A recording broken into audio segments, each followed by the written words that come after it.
Rachel, a couple things that I want to mention before I start talking about my cemetery exploration, which is all over Routt County. It's been a super interesting journey. I have lots of stories to share with you guys.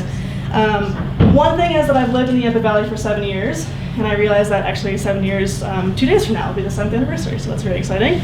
I used to be a journalist, and you'll see from what I'm sharing with you guys today that that's obviously a big part of sort of how I did my research for today. And then the other thing is, I wouldn't consider myself a cemetery expert by any means.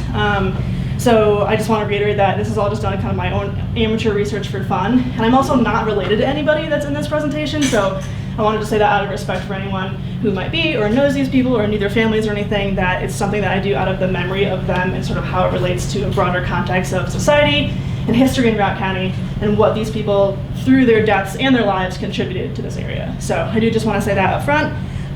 This is a combination of photographs that I've taken of cemeteries that I've been to, like this one here on the screen, and then also from historical newspapers that I was researching from the Colorado Historical Newspaper Archives, which has a whole huge wealth of knowledge for all sorts of historical events. That's definitely a place that I got super nerdy when I was looking up stuff to do this presentation. That being said, a lot of the newspaper articles, not a lot of them, a few of them that I'm sharing are fairly graphic, and they are violent and do have some classic Wild West murder type stuff in them. So again, I'm just gonna say that up front. So if you feel uncomfortable about that, maybe just take a break if you need to. I won't be offended. I'm not trying to sensationalize the things that I'm talking about. It's just that those were very real situations back 100 years ago or more in Routt County. So just bear that in mind as I'm going through and talking about some of these really cool grave sites that I found. So just want to talk about a little bit how this began for me, cemetery exploration. I've always been interested in cemeteries. I grew up in semi-rural Michigan, and I would ride my bike around the farmlands near where I live, and I would go to cemeteries and have lunch there or read books there, and people definitely would think I was strange for doing that, and probably still do. But it's a really cool thing to do, just to go and explore, especially like where I grew up and seeing the history of that area. And whenever I'm in a new town, a cemetery is always a place that I try to stop if I can, if I have time, because there are things that, even if you have never talked to somebody in that town and don't know anything about it, a cemetery is a great place of information just to learn about the time period that it was developed, or the ethnicity of people who live there, or just any sort of stories that you can just get from looking at headstones alone, which is super cool. So when I moved to Steamboat 7 years ago, I visited the major cemeteries in town, of course. I lived in Steamboat, I lived in Hayden, so those were the main ones, but I did go down to Oak Creek, I went up to Clark a lot.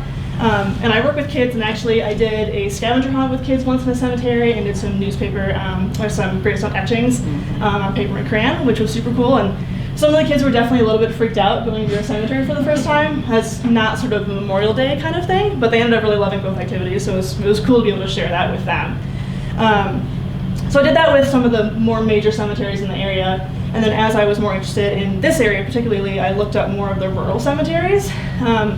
And I want to clarify too, when I say the word cemeteries, I more mean grave sites rather than sort of the typical sort of like well-mowed, well-maintained cemetery that you think of, because a lot of the places I've been are not super well-maintained, and I've been exploring in places that there aren't even any grave sites that look like grave sites. It's just open fields. I've been up in one near Hans Peak, another one down in Toponis that I know the GPS coordinates for where somebody is rumored to have been buried, but there's nothing there that would indicate that there is someone there. But it is something that is just it's very cool for me to be in that area and to know someone lived here, someone died here, and what was it like for them when they were maybe buried here 100 years ago. So this whole presentation is about the stories that I've learned, but also it's a lot of just kind of using my imagination and speculation for what these people's lives were like, because like I said, a lot of things I'm going to share are people's deaths, and that's all we really know about them, but what can we infer about their lives and their stories from when they were living before they died. So I want to share how this all began with the story of the Dead Mexican Park Cemetery. And with a name like that, you know there's going to be a cool story behind it. So last summer in June, I went up looking in North Routt for a cemetery that I only knew about by name, the Dead Mexican Park Cemetery, and I didn't know much about it, didn't really know where it was beyond vague details. So I went up north and parked my car and walked along this forest road that my car had no business being on whatsoever. And what I had seen online was, like I said, it was general GPS coordinates, but as I wandered around, in my head I was looking for, like I mentioned, sort of more of a cemetery, more of something that was marked off, rather than just a sort of unkept grave site like this picture that you see here. So I didn't see anything resembling like headstones, what I was looking for. And you can actually see in the background of this picture here, there's the tree line over there, and I went and wandered around that whole field looking for something that was more obvious to me, like gravestones, because rural Michigan cemeteries are a lot different than rural Colorado cemeteries. Growing up in Michigan, they were oftentimes on farmlands where people would bury, it would be just a family plot on a farmland, so it would be someone who just had a fenced-in site marked out, and it was very obvious that this is a family buried here. In Colorado, of course, it's very different given the pioneer situation, when people were just kind of coming and going, and people would bury their relatives wherever they were able to, or wherever they died. So a lot of the cemeteries that I've been looking for are probably like that, especially from more industries like mining, where people would come and go over shorter times than a homestead on a farm, for instance. So I was up here and I found this fenced-in area, and I didn't really think a whole lot of it, to be honest, because the Forest Service has a lot of old gates and fences and stuff all over the place. So I passed it, but I didn't really think that it meant anything necessarily. So I wandered around this whole area, didn't really think that I was successful, and I came back into town thinking that my day was kind of a bust. I did go also to the Hans Peak Cemetery, the Clark Cemetery, and the Deep Creek Cemetery that day, so it wasn't a bust. But I didn't find this one, I didn't think. I remember that because it was a Friday afternoon at about 4:15 p.m., the worst time to call anybody doing anything work-related. I had looked up some information online, but I couldn't find much, and I thought it was a long shot, but I decided to call the Trotter Pioneers Museum to see if they had any information, and like I said, it was 4:15 on a Friday, and it was so serendipitous that the curator, Katie Adams, right there, she answered the phone that day.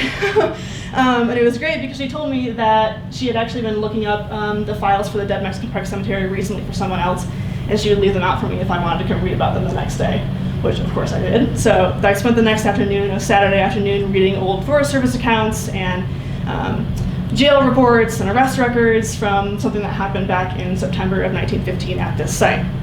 And it turned out that I was in the right spot after all, but like I said, the gravesite was very different than what I was expecting to find. So I realized that I was in the right place, and I read the information that Katie had given me, and it was just fascinating given the sort of violence and the Wild West aspect of what I had seen. So I have an article here from the Routt County Sentinel published on August 27th, 1915. And again, I just want to reiterate, this is kind of where the graphic elements of these stories start right off the bat here. 2 Mexican sheep herders killed in cold blood by fellow employee. Jose Velarde, entrusted with companion's paycheck, squanders the proceeds and seeks to cover the theft by murder. Body of one victim is partially cremated by burning in his bed.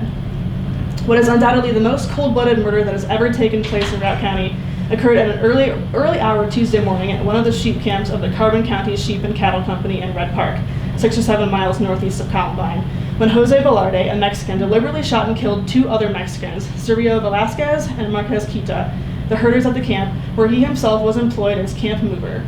Velarde is now in the county jail, having been captured while he was awaiting a chance to kill 2 other men before fleeing from the country. The killing is the outcome of a previous crime committed by Velarde some 6 weeks ago, when he was entrusted by Velasquez with a paycheck, which Velarde took to Columbine to cash for Velasquez, but which he proceeded to spend for liquor before returning to the camp. Velasquez had been insistent that his money should be restored to him, and on Monday had threatened Velarde with prosecution, whereupon Velarde went again to Columbine and procured a .25-35 Winchester rifle, with which he evidently intended to silence his accuser. So, some more background information about that. I want to say too, these articles are kind of, they're very stereotypical of an old newspaper article from 100 years ago, in that there are a lot of discrepancies about names and places and details. So the stories might not always be so clear, and there's a lot of different reasons for why this place got its name. This is just my favorite story, obviously the most thrilling of the ones that I found, but there are some sort of unknown facts and details that aren't clear. Yeah? I did not hear the name of the cemetery, and it seemed like it was important. It's called the Dead Mexican Park Cemetery. Okay. Yeah.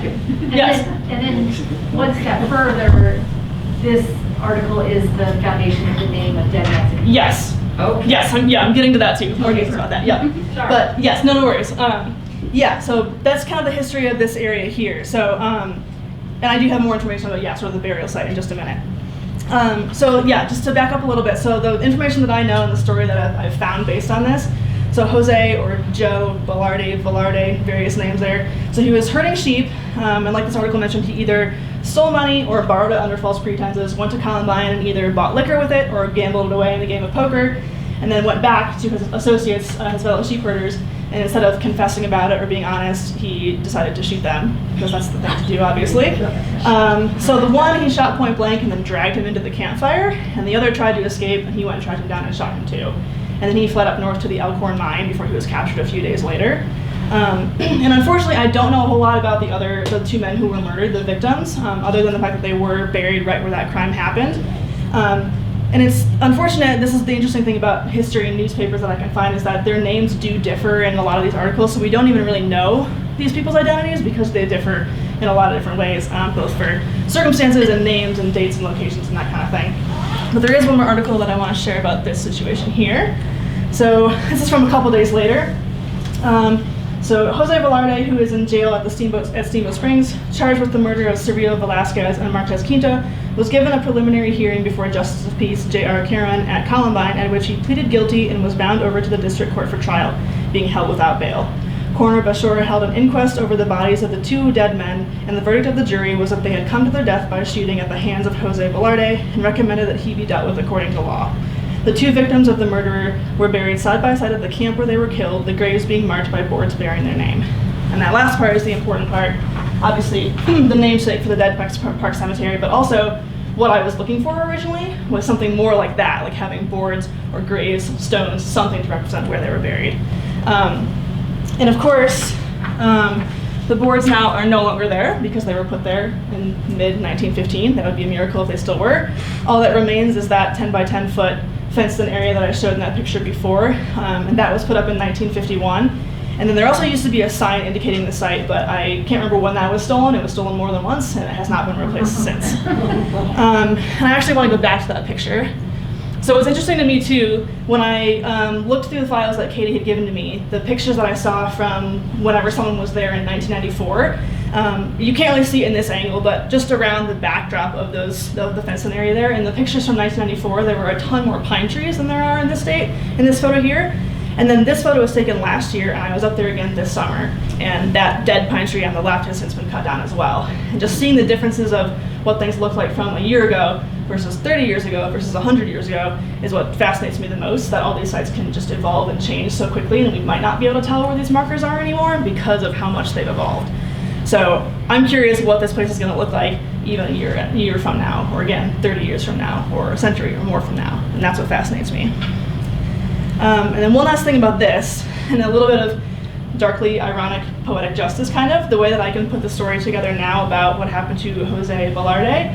He was imprisoned at the Canyon City Penitentiary. He was sentenced for 12 years, but then was released after 6 to become a sheep herder for the warden, whose name was Tom Tynan. And Tom Tynan sent him to Oak Creek in the Flat Tops, and there was one night when he either got too drunk, he had an epileptic fit, or he got struck by lightning, and in one of those situations, and all of those situations, whatever it was, he fell into his fire and also got burned alive. So a little bit of poetic justice from what he did to murder someone else. So if you've ever heard of the Dead Mexican Gulch in the Flat Tops, that's also a rumor for how that area got its name, which is super interesting to me. So those kind of things, that's where all the potential is for learning about not only the individuals who died somewhere and were laid to rest, but also the context for how areas got their names or interesting facts about them and things like that. So that was where my interest in Routt County Cemeteries really ramped up after learning that story. And I hope I've poked you in with some classic Wild West violence and murder right there. But I want to back up a little bit. So people ask me a lot when I do go exploring cemeteries, what do I look for when I'm wandering around grave sites? And I will literally wander back and forth among every single row in the more well-maintained graveyards. So people ask me that, and there isn't really a clear answer for what I look for. It kind of just depends on the day and my mood, and if I am looking for something in particular, and what actually stands out to me. I know that there have been things that I overlook for sure, and I've tried to look up a lot of research for what I can for a lot of different grave sites, but of course I can't look up all of them, and I can't know everybody, so I look up what's interesting to me in the moment. And I know that I've overlooked people that are probably super interesting, and maybe I'm walking through a row of gravestones and I look at this person's and not this one's, but this person has a super interesting story that I just haven't gotten to yet. So again, I know that I can't necessarily know everything about them, and I might skip over some really cool stories, but the ones that I do have to share for you today are ones that I obviously think are very cool too. I want to go into sort of teacher mode for a second and ask you guys a question. So if you're me, or you're you if you like cemeteries, if you're wandering among rows and rows of gravestones, what do you think would have to stand out if you look at one to really catch your eye and be interesting to you? So I have a picture here, and I want to ask you guys, what about these gravestones stands out to you? And you guys can just shout it out once you look at these.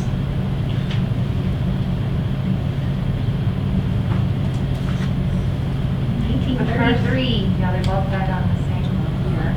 Yeah. Another one on the right is a little bit harder to see too. But all 4 of these people who died in 1933. So that's something that as I'm walking up and down, I might walk past that and go, wait a minute, that's weird. That's a unique situation. So looking at just the gravestones alone, you can infer a couple things about these people. One, that they are probably related. They all have the last name Keim.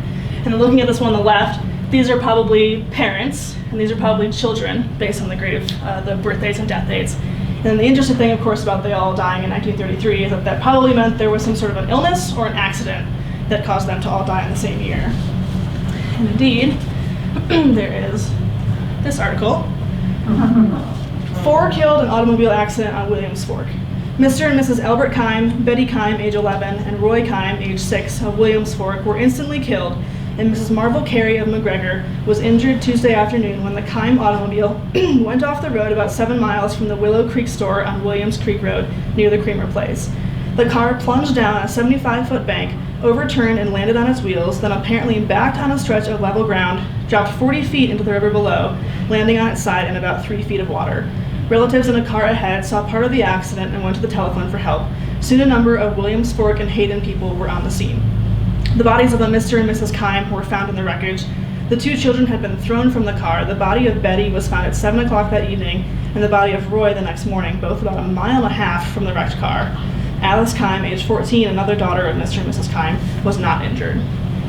So this story, they did die on July 4th in 1933. They had been on a family picnic with another family for the 4th of July, and that mentioned that the other family was ahead of them when they saw the accident happen. And on the way home, either the steering gear failed to work, or the other story I saw was that the sun was too much in Albert Keim's eyes, and he lost control of the car. And this article is particularly interesting to me, looking at the lens of 1933 versus 2022, and the way that it describes a car crash, because we've all read about car crashes in the newspaper today, but this is a very different way of describing it, and it has to do with the way that journalism was just done back then anyway. And again, that's where my journalism past comes into this, and I know a lot about that too, but it's interesting the way that it's described again a lot more graphically and more detailed about what happened to everybody and what happened to the car, compared to today when it usually is kept anonymous until family is informed and people don't really know the gory details of what happened. So just an interesting comparison of those 2 different types of reporting. So was the 14-year-old in the car as well and wasn't injured for like 100 feet? I think so, yeah. Wow. Again, some of the details are pretty unclear, but I'm pretty sure the whole family was in the car and somehow she was uninjured. Wow. Yeah. And again, yeah, it's not thinking about the way that a car was constructed back then too. It's just that it's remarkable with all that stuff, for sure. So that's one thing that I look at, like I said, all seeing the 1933 on all of their gravestones. Another thing that I look at is interesting names, colorful names we don't hear a whole lot anymore, like Ephus, which is an interesting name to me. This was one that I, again, just happened to kind of be walking past and did a double take and was like, that's a cool name, I gotta look this person up. So he was a longtime rancher in the Hayden area, apparently well respected in the community, very well known. And again, this is kind of another typical Wild West sort of, this town's not big enough for the 2 of us kind of story. He got into a dispute with a neighbor over water rights. So Donaldson was in possession of land that had a water source, and he had a neighbor whose name was Tipton. And Tipton had a deed that allowed him to use only the wastewater from Donaldson's property, which unsurprisingly was not good enough for him. So he was murdered, shot to death by Sip Tipton, a neighboring ranchman. Terrible tragedy at Hayden last Friday, the culmination of trouble over ditch and water rights. Ephus Donaldson, one of the old-timers of the county and a well-known ranchman and stockman, was shot and instantly killed at his ranch near Hayden last Friday by Sip Tipton, a neighbor. Tipton immediately gave himself up, and his preliminary trial is being held today at Hayden. The greatest excitement followed the murder, for it was a shock to the entire county, but particularly so to the people of the Hayden Valley, where Mr. Donaldson has lived the greater portion of his life, and where he numbered everybody as his friend. And then these paragraphs on the very right-hand side of the screen there are from later in the article. And it says, according to Hoberg's testimony, Tipton asked in a rather excited and angry way something about the water that Donaldson was using, and the latter started to explain when Tipton unloosed his rifle and covered Donaldson, at the same time saying, "Shut up or I will shoot you." Donaldson was a man of great courage, and he straightened up and exclaimed, "Well, blaze away." So I'm glad you guys found that amusing too, because I included those paragraphs on the right because, one, they're a perfect glimpse at the newspaper articles of the day and how Donaldson was portrayed as a very upstanding man and a very good person in his community, very well respected, a lot of friends. And again, how newspaper articles were written. This was back in July of 1908, and you would probably never see that kind of description today of someone saying, "Well, blaze away," in a newspaper article today. So I thought that was pretty interesting. So that is interesting names. Another thing that I look for is grave material. This headstone is made entirely out of wood, and it's the first of its kind that I've ever seen before. I've seen plenty of wooden markers or just like crosses and things like that, but never a full grave that had an actual name carved into it like this one. Fun fact about this one too, this is in the Hans Peak Cemetery, and this one is kind of leaning up against a tree, so I had to like contort myself underneath to get a picture of it, because it's the way that the wood is made, obviously, is just not very sturdy, which is super interesting. And again, this is an area that I'm not an expert in, and I don't know why certain materials were used for gravestones more than others, aside from just what was available and what would survive the elements depending on where these grave sites were. But obviously wood is an interesting choice, and I can only infer why this person's grave was made out of wood. I have a couple articles to show you about him. So the one on the left, well, they both show some information about what happened to George Cross here in North Routt. The one on the left describes that he had been in a sawmill accident in the summer of 1907, and then he had been confined to his bed with a broken hip. And when he finally began to heal, he then contracted pneumonia, which became more severe until he finally succumbed in October of 1907. And this one is an interesting one, they both are, because these articles make it sound like George Cross was a very well-liked man as well and cared for in his community. They say here that 2 people brought him down after he was sick and after his death. So then what might be the reason that he doesn't have a nicer gravestone if he did have people who cared for him? And that gets into some more of the poorer graves that I'm going to be talking about in a little bit. But I don't know the answer to why he didn't have a better gravestone, but that's an interesting one to think about what the situation may have been. And my thought was maybe because he worked for a sawmill, it might have just been what was available as well. But this is the only one that I've ever seen that's entirely wood. So just an interesting one that I found when I was exploring in that area. And it does give you sort of more information about the brutal working conditions that were around back then. 100 years ago, it was very industrial stuff going on. So the fact that he was in a sawmill accident, broke a hip, got pneumonia, all of that stuff, contributed to the fact that they didn't have a whole lot of great medicine still, and it was isolated, and they didn't have a lot of resources. And that's how this person died, and a lot of accidents happened like that. There were a lot of mine explosions, sawmill accidents, stuff like that, just out in the middle of nowhere, that contributed to these people's deaths and their stories. Okay, so those are a couple of little sneak previews of things about newspaper articles that I wanted to talk about. But I want to specifically move into my favorite section of cemeteries that I found in this whole area. I'll leave it there for a second. So I'm going to talk about my favorite section when I'm exploring cemeteries, which are called the Potter's Field sections, or the Paupers' Graves. And Steamboat Springs has a really awesome one. This is a picture of it that I took this summer. And you can clearly see there's some wooden crosses there. Again, I mentioned the wooden material that are more common for sites like this. So these are wooden crosses down in the lower section of the Steamboat Springs Cemetery. And these were Potter's Fields in general, and cemeteries across America were places where people who were poor, indigent, sick, considered shameful, stuff like that. That's where these people were buried, and a lot of people were not known. They didn't have relatives. They were completely forgotten about. So like I said, you can see there's wooden crosses there, but you can also see that it's overgrown and unkempt and unmarked, and I frankly love it down there because of all of the intrigue that is down there. And I can definitely spend a long time just wandering back and forth and trying to just think about, using my imagination to think about who these people were and who's buried there and what happened to them. And I want to share these stories most of all because they are the ones that are harder to find and they don't go down in history as much. And especially I'd like to try to pay attention to the stories of women. And I know that there are a lot of women buried there who we just don't know about. And that's a thing that I really enjoy about cemeteries and reading about deaths of people, because like I said, a lot of the deaths are very graphic and violent, but we don't know a ton about their lives, and especially when it comes to women, we don't. And a lot of times women were the people who made domestic life happen. They made everything keep rolling, keep working, and we never hear about them during their lives, and we sometimes don't hear about them in their deaths either. So I know that there are a lot of women buried here, and women don't get enough credit for everything, but especially when it's newspaper articles about famous ranchers or farmers or whoever who did something really cool and earned that obituary, and women don't often earn that. So I do want to tell you the tragic story of one woman who is buried in this section, which is probably my favorite story of all Routt County research I've done. But before I do that, I do want to talk about, some of you guys may have heard this if you know about Steamboat history, but Steamboat used to have a red light district of brothels and bootlegging and just sin and crime over in the Brooklyn neighborhood across the river, which was conveniently far enough away from the main part of town that the well-to-do people could ignore it. So last summer, I read this excellent book, The Yampa Valley Sin Circuit by Laurel Watson. Highly recommended. It's in the museum. It's a great sort of dark side of Steamboat that if you don't know about. It's super interesting.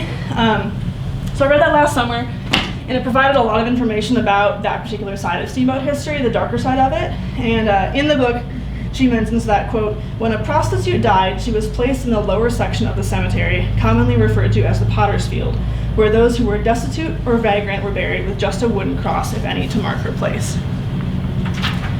So like I said, the lives of those women, and all women, tell a very different story than what we hear about the Crawfords, for instance, or any other pioneer man who is here.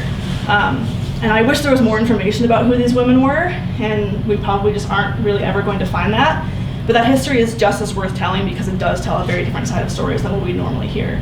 So the story I'm going to talk about now is Milica Boric, who she was not a prostitute, but she was a woman who definitely recognized where she was in life. And she tried to change it and get out of it, and she had a very tragic ending because of that. And all of these factors are why her story is so interesting to me. Another warning, this is another one of those very graphic, detailed newspaper articles about a murder that took place in 1922. So this one, it's from the Oak Creek Times. Cuts wife throat with pocket knife. Joe Kiesel died at the Oak Creek Hospital Friday morning of the wounds inflicted by Dan Boric, making the second death in the tragedy. Already right there, wife is in the headline, but not even detailed in the subheadline. Just interesting note. After stabbing her in a dozen places with a pocket knife, Dan Boric cut the throat of his wife, Milia Boric, again, name discrepancies, Tuesday afternoon. He also severely wounded Joe Kiesel, cutting a 5-inch slash in his abdomen. Boric is in the county jail at Steamboat. District Attorney Wiley has filed a direct information against him, and he will be tried at the term of court, which begins a week from Monday. Coroner Bashor was here and held an inquest over the body of the dead woman, the jury finding a verdict in accordance with the above facts. Family troubles were the cause of the murder. Boric was last week tried for beating up his wife by Justice of the Peace Samuel Bell, who sentenced him to 3 months in the county jail. This sentence was remitted upon Boric's promise to behave. This is Boric filed an action for divorce. Yes. Again, sort of the euphemism there of family troubles, meaning the cause for the murder. Mainly because in other articles that I read about this, Milica Boric had some $900 saved, which was it's the equivalent of $15,000 today. And she was interested in conducting her own business transactions. And what happened right before this was that she was going to her neighbor Joe Kiesel, to potentially purchase a cow.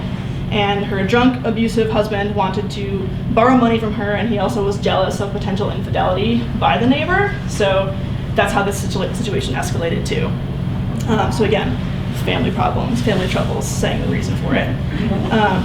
More information about him and that whole situation here.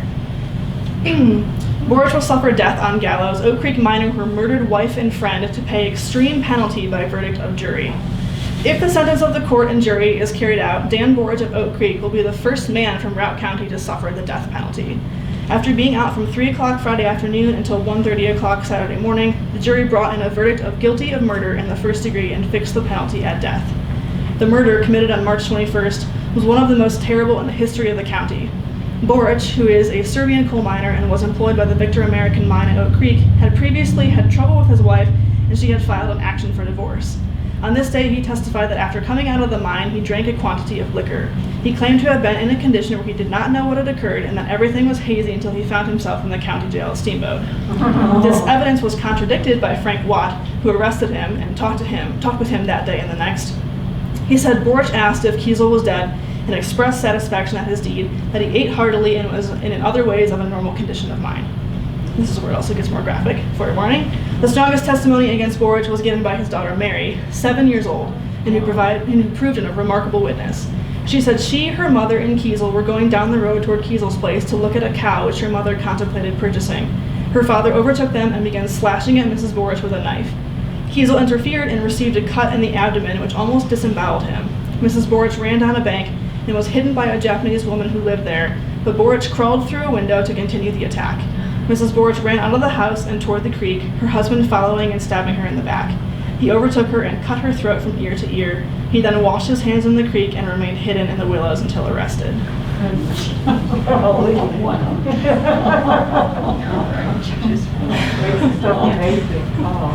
So, as that article mentioned, Dan Borich was the first person from Routt County to be executed in the state of Colorado. Was that? What year was that? And he was executed on August 18th, 1922. Thank you. And Millica's two children, Mike, who was 17 at the time, and Mary was 7, they went into state custody immediately after the killings. And Mike was actually working at one of the mines in Mount Harris at the time. And they received money from their mother's life insurance policy, about $1,800, which is $32,000 today, which went toward Mary's education at Mount Scholastica Academy. And I've looked into more information about the children after that, but have not been able to find anything. So the last I heard that they were both safely placed somewhere else for the time being. And I did hear some laughter, which is great, but I realize how dark all this sounds as I'm talking about it with these gruesome murders. And unsurprisingly, like I've mentioned a couple times, I can only share with you the death information and not a whole lot about their lives. Because really, up to this point, up until they died, their lives were probably pretty boring and dull, and it is just kind of that daily life that I was talking about with just the domesticity of women in particular that applied for everybody. Everyone just had their daily lives, they lived their daily lives. It wasn't until something gruesome like this happened that it was really newsworthy. So I want to share a couple of other small notes. Again, these are people buried in the Pottersfield section in Steamboat Springs again. A couple of small notes about people buried there. And again, these people don't have grave markers today, or if they ever did. I'm not even sure if people are still buried there, because sometimes reinterment would happen elsewhere. So these are stories that I know were at one point buried in the Steamboat Springs Cemetery, but after that, we don't know anything more about them.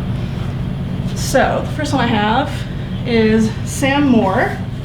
So on the left is an article about a homesteader named Sam Moore. He died after being crushed in a mine shaft, which again brings to mind all the dangers of the industries and everything back then, which was very common in this area 100 years ago, roughly 100 years ago. This is from, let's see, this article on the left is from April 13th, 1923. But the interesting thing that I think is on the right is more about his life that I could find rather than his death. So he was arrested at the beginning of the Prohibition era. Prohibition took place, it was implemented, started in January of 1920, and this article is from July 23rd, 1920. So he was arrested for a bootlegging operation, making whiskey in his kitchen and his attic, and he was fined $200, which is almost $3,000 today. And this article amusingly states, Moore claims that he was manufacturing the whiskey for the relief of his wife, who suffers from asthma. I don't drink whiskey, but if anyone does, let me know how legit that is. Another one that I found is Pearl Roberts, who was just a kid who made a lot of bad choices. So he originally stole a car in California and drove it up to Oregon first and then back to Colorado, where he was captured and then became a federal prisoner at the State Industrial School. He and his friend, who were roughly the same age, they then escaped, stole another car, drove over Rabbiters all the way over to Mount Harris, where they burned the car out and abandoned it. And then they were going to steal another one and burglarize a store, but the store owner came out and shot Pearl and killed him. And I don't know what happened to the friend. I'm not sure beyond that. He was injured as well in that attack. But the humanity that I appreciate in this story is that his friend William here mentioned in his article, like I said, it was around the same age, a close friend of his who to do all these things together. After Pearl got shot, William pulled him outside on the sidewalk and tried to comfort him as he died. And that is something that is really poignant, I think, when it's a bunch of 16-year-old kids who are committing, crimes like this, to still have that ability to comfort. Yeah? Do you know, was it okay that the shop owner shot a kid? Because you're being burglarized, was that considered a reason that you could shoot a minor? Yeah, I don't remember seeing any charges or anything against him, so I'm pretty sure it was just a self-defense type of situation. Because these guys had committed a lot of crimes and were kind of in that last little bit. And then he just was shot in the process. Okay, so that is Pearl Roberts. Another one that I have here is kind of a little mystery story that does get solved. So this one is the remains of Prospector found on Sand Mountain. Coroner A.W. Heyer was called to Slater Wednesday to investigate the skeleton of a man found on the west side of Sand Mountain on Tuesday by Vicente Pino, Mexican sheep herder for E.O. Miller. Undersheriff William Caulfield accompanied Mr. Heyer to the place where the bones were found. Underbrush and timber are so heavy in the vicinity that the last 3 miles of the trip were made on horseback. The bones were brought to Steamboat Springs. The supposition is that the skeleton is that of an aged prospector who was grub staked by E.W. Leggett of Baggs, Wyoming. The prospector disappeared about 2 years ago, and a lengthy search failed to reveal what had happened to him. The pick and shovel and walking stick were nearby. Mr. Heyer will get into communication with Mr. Leggett to determine whether or not he can identify the skeleton. A letter written by Mr. Leggett was found in a tobacco can near the spot of the discovery. And this one does have a solution, not necessarily a happy ending, but an ending at least. So on the left there, it talks about that the skeleton they found was a man named Frank Fernald, and again, he was buried at Steamboat Springs, at least for a little bit. And Frank Fernald was a prospector who actually discovered a mine in this area, and he had a small boom with a couple of his buddies and himself for a little while before inevitably everything collapsed and it became a ghost town, and we don't know what happened to it anymore after that point. But in these articles, he had been out searching near Sand Mountain for a lost mine somewhere in that really heavily brushed up area. So he went missing sometime in 1933, and then 2 years ago, as that article said, a skeleton was found and there was evidence to suggest that it was Fernald. So again, there's articles like this one here on the left about the actual deaths of the people, but then the one on the right is another one that I found interesting about his life rather than his death. So I want to read a part of that article to you guys. And this one's from August 2nd, 1905, which coincidentally is 3 decades to the day before the other article was written on the left there. So the thing about his life that's interesting, so this article says, there was a shooting affray in Dillon Thursday morning, the 20th, between Frank L. Fernald and Joe Hardenberg. It appears that jealousies over a landlady of a sporting house in Dillon was the cause leading up to the affray. Hardenberg had been threatening Fernald for some time and came to Dillon that evening and found Fernald in the room with the woman and proceeded to batter down the door. When the door opened, Fernald took a shot at him and missed. Hardenberg slammed the door shut and Fernald took 2 shots at him through the door, one of which took effect at the base of the pelvis. The bullet was removed by the doctor, and so far there have been no serious complications. The other part of this article says that there is a romance connected to this affair, obviously. Fernald and the woman lived together unmarried for several years, and then she married Hardenberg, and then he then revealed that she and Fernald were never legally married, which was obviously a big scandal back in 1905. And then lastly, my little snippet here for you guys is that of J.S. Blakely, who compared to some of these other articles about deaths is pretty tame and not violent and just a normal older man who just died with no violent death this time. But what I really liked about him is that on the left is just a regular sort of obituary article, but on the right they had these news briefs back in the day of things that were honestly pretty boring. But the one on the top just talks about how he took a load of new potatoes to town one day from his potato ranch back in the hills. How quaint. That's nice. And then I guess he did that enough that he became known as J.S. Blakely, the Potato Man, which amuses me quite a lot. So to wrap up a little bit here, I have been lucky to find some really interesting gravestones over the past year plus that I've been really researching these things. And to find the stories behind them in historical newspapers is a treat to be able to find all that stuff. And like I said, I'm sure there's plenty that I've missed and overlooked, stories that have been forgotten and won't be known about. And despite our best efforts, there's going to be stories that go untold no matter what. And I'm not going to go into some moralistic spiel about history. I know I'm in a history museum, but I don't necessarily think it's for all of us to need to preserve that history because, like I said, the things that we're doing right now, you guys being here right now, it just seems kind of boring. It's just day-to-day life, you don't really think about it, but maybe, yeah, 100 years from now, this type of thing is going to be really important to history, and we just don't consider it that right now. So it's just a testament to the boring, humdrum daily life that ends up being history someday, but we're not thinking about it right now today. And for me personally, as much as I love gravestones and cemeteries, I don't want to be buried. I don't want to have a gravestone, so no one's going to be able to come and find me in 100 years or 200 years, and that's fine. I'm fine with living in historical anonymity and knowing where I am, because those are the stories that are super fun to research, because if someone looked me up, they would have to do research and learn about it and find those stories on their own, which is what I've done. It's super interesting. So yes, obviously I think it's important for these stories to be told. That's why I'm telling them. But at the same time, like I said, they lived normal lives for their days. They lived just average lives, just doing their own thing in their time, and then only now when time has passed and they're part of history is like really important. So one last thing to talk about that I thought was really cool and totally just encompasses this whole thing for me. I was out exploring cemeteries this summer looking for a couple of grave sites, which again I didn't find, but that was okay, again, knowing that I was in the vicinity of where they were buried at some point. And I actually found 2 rolls of film negatives buried in the dirt. And they were all cracked and grainy and torn apart, and they clearly had been buried in the dirt for a long time. And I looked more closely at them, and I could see some landscapes and some buildings, but then this one really stood out to me because you can clearly see that it's a human figure somewhere in that film negative. And I don't know how old that photo is, I don't know who the person is, where they were, I don't know anything about it at all. It had clearly been buried in the dirt for a while, so it'd be hard to find that out anyway. But it still depicts a person living their normal life, just day to day, and there's something nostalgic about that, almost romantic about history here, because it's just some anonymous person who we're never going to know about, but whoever took that picture still thought that it was important to preserve that moment in history and to preserve that person in a photograph forever. And thinking about that now, I found that and was just floored by it, just the fact that somebody is in this picture from who knows how many years or decades ago, and I get to see them myself. And things are definitely different now in our increasingly digital world where pictures are saved all the time, so finding things like this is not going to be necessarily super unique anymore, but the point remains that it's about the individuality of humanity and about the memory of history and the stories that are told from us from these kinds of messengers of the past. And that's all I have. Thanks.